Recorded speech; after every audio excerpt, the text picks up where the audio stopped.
매일 성경과 함께하는 오늘의 큐티 시간입니다.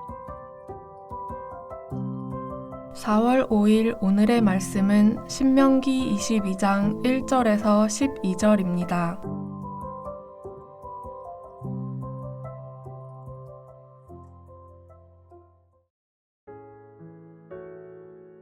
내 형제의 소나 양이 길 잃은 것을 보거든 못 본 채 하지 말고 너는 반드시 그것들을 끌어다가 내 형제에게 돌릴 것이요. 내 형제가 내게서 멀거나 또는 내가 그를 알지 못하거든 그 짐승을 내 집으로 끌고 가서 내 형제가 찾기까지 내게 두었다가 그에게 돌려줄지니 낙이라도 그리하고 의복이라도 그리하고 형제가 잃어버린 어떤 것이든지 내가 얻거든 다 그리하고 못 본 채 하지 말 것이며 내 형제의 낙이나 소가 길에 넘어진 것을 보거든 못 본 채 하지 말고 너는 반드시 형제를 도와 그것들을 일으킬지니라. 여자는 남자의 의복을 입지 말 것이요 남자는 여자의 의복을 입지 말 것이라. 이같이 하는 자는 내 하나님 여호와께 가증한 자이니라. 길을 가다가 나무에나 땅에 있는 새의 보금자리에 새 새끼나 알이 있고 어미새가 그의 새끼나 알을 품은 것을 보거든 그 어미새와 새끼를 아울러 취하지 말고 어미는 반드시 놓아줄 것이요 새끼는 취하여도 되나니 그리하면 내가 복을 누리고 장수하리라. 내가 새 집을 지을 때에 지붕에 난간을 만들어 사람이 떨어지지 않게 하라.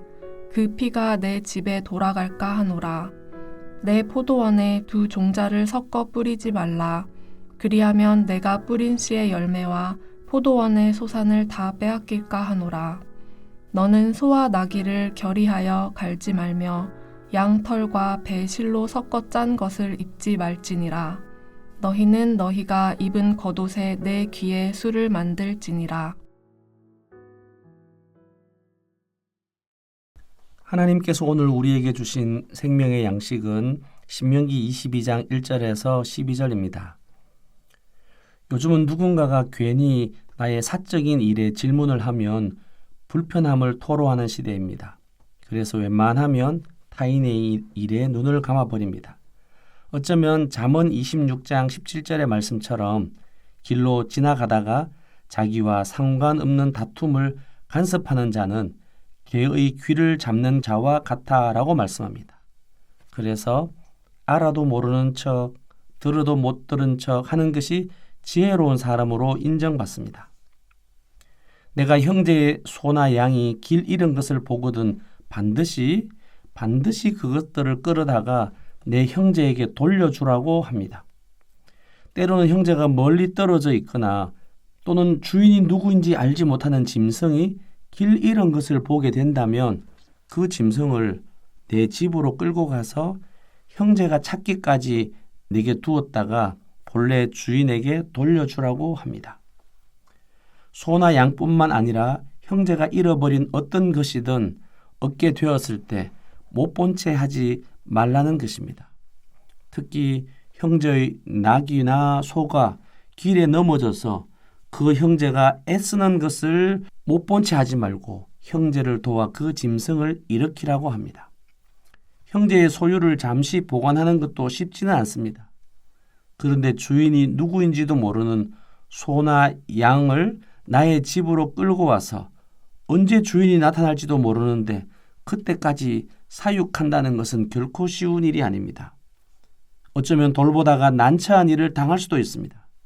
그럼에도 불구하고 못 본 채 하지 말고 반드시 잃어버린 소나 양, 낙이나 어떤 물건을 잃어버린 형제의 마음을 함께 헤아림은 우리를 하나된 공동체로 인도합니다. 우리의 일상사에서 누구에게나 일어날 수 있는 몇 가지를 소개합니다. 먼저 남자가 여자의 의복을 입거나 여자가 남자의 의복을 입는 경우가 있습니다. 요즘은 남녀 공용도 많이 나오며 구분을 잘 하지 않는 시대를 살고 있습니다. 여호와께서 정하신 남성과 여성의 구별된 정체성이라는 것이 있는가 싶기도 합니다. 포도원에 두 종자를 섞어 뿌리지 말라고 합니다. 그리하면 내가 뿌린 씨의 열매도 잃어버리고 포도원의 소산도 다 사라지게 된다고 합니다. 이런 파종의 방식은 창조 질서를 파괴하기도 합니다. 소와 나귀를 함께 멍에를 지우고 겨리를 갈지 말라고 말씀합니다. 왜일까요? 길을 가다가 나무에나 땅에 있는 새의 보금자리에 새 새끼나 알이 있고 어미새도 같이 있거든 새끼나 알은 취하더라도 어미새까지 같이 잡지는 말라고 합니다. 유대 랍비들은 이것을 계명 중에 가장 작은 것이라고 하며 둥지율법이라고 불렀다고 합니다. 이와 같은 인도주의적 삶의 태도가 복을 누리고 장수하게 되리라고 합니다. 또한 새로 이 집을 지었을 때는 지붕에 난간을 만들어서 사람이 떨어지지 않게 하라고 합니다. 그렇지 않으면 생명을 보호하지 못하고 피를 흘림으로 사망에 이르게 하는 죄를 범하게 할 수도 있게 된다는 것입니다. 집을 짓는 자의 부주의함이나 부적절한 관리 등 언약 백성이 반드시 지켜야 할 구별된 삶을 소개합니다. 너희는 너희가 입는 겉옷의 내 귀에 술을 만들라고 합니다. 이 말씀은 민수기 15장 39절과 40절에서 이렇게 설명되어집니다. 이 술은 너희가 보고 여호와의 모든 계명을 기억하여 준행하고 너희를 방종하게 하는 자신의 마음과 눈의 욕심을 따라 음행하지 않게 하기 위함이라. 그리하여 너희가 내 모든 계명을 기억하고 행하면 너희의 하나님 앞에 거룩하리라고 합니다. 이 일상에서의 겉옷의 내 귀의 술은 자기가 행하는 모든 일에 항상 분별하는 삶을 살라고 요청하고 있는 것입니다. 22장 12절의 해석을 근거로 하여 22장 5절에서 11절의 다양한 사례들에 대한 해석의 근본 원리를 발견할 수 있을 것 같습니다. 길을 잃은 양이나 소를 보고 형제의 소유라는 것을 어떻게 알 수 있었을까요?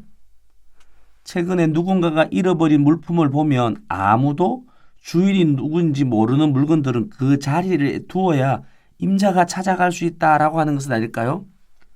과연 이 말씀을 오늘 우리에게 얼마나 적용 가능할까요? 주인이 누구인지 알지 못하는 동물을 집으로 끌고 와서 돌보아 주려면 동물이 먹은 양식은 어떻게 배상받게 될까요? 소와 나귀를 함께 결이 지어 밭을 갈지 말라고 합니다. 양털과 배실로 섞어 짠 것을 입지 말라고 말합니다. 여러 사례들을 왜 이렇게 요청하는지 그 이유를 우리는 다 설명할 수 없습니다. 한번 곰곰이 이 말씀을 계속해서 묵상해 보는 하루가 되기를 기대해 봅니다. 하나님은 어떤 분이십니까? 하나님은 우리가 서로 도우며 어떤 대가에 대한 언급도 없이 형제의 잃어버린 것들을 찾아주며 보호하는 관계 속에서 우리를 하나됨으로 빚어가시는 분이십니다. 하나님께서는 죄악 중에 이뤄져 있던 우리를 구원하기 위하여 아들의 생명까지 기꺼이 내어주신 분이심을 묵상하기 원합니다. 자신에게 아무런 도움이 되지 않는 죄악된 인간을 끝까지 돌보아 주신 바로 그 하나님의 사랑 말입니다. 하나님은 우리가 허락하신 삶의 자리에서 거룩성을 유지하도록 섬세하게 인도하시는 분이십니다. 일상 속에서 하나님의 백성이 세상과 구별되어 살도록 인도하시는 분이십니다. 거룩을 드러낼 수 있도록 세상과 구별된 삶의 자리에서 우리를 이끄시는 분입니다. 기도하겠습니다. 죄악 가운데 잃어버린 자 되었던 저희를 못 본 채 하지 않으시고 자신의 생명의 값을 치르시면서까지 우리를 하나님과의 올바른 관계로 돌려주신 예수님께 진심으로 감사를 드립니다.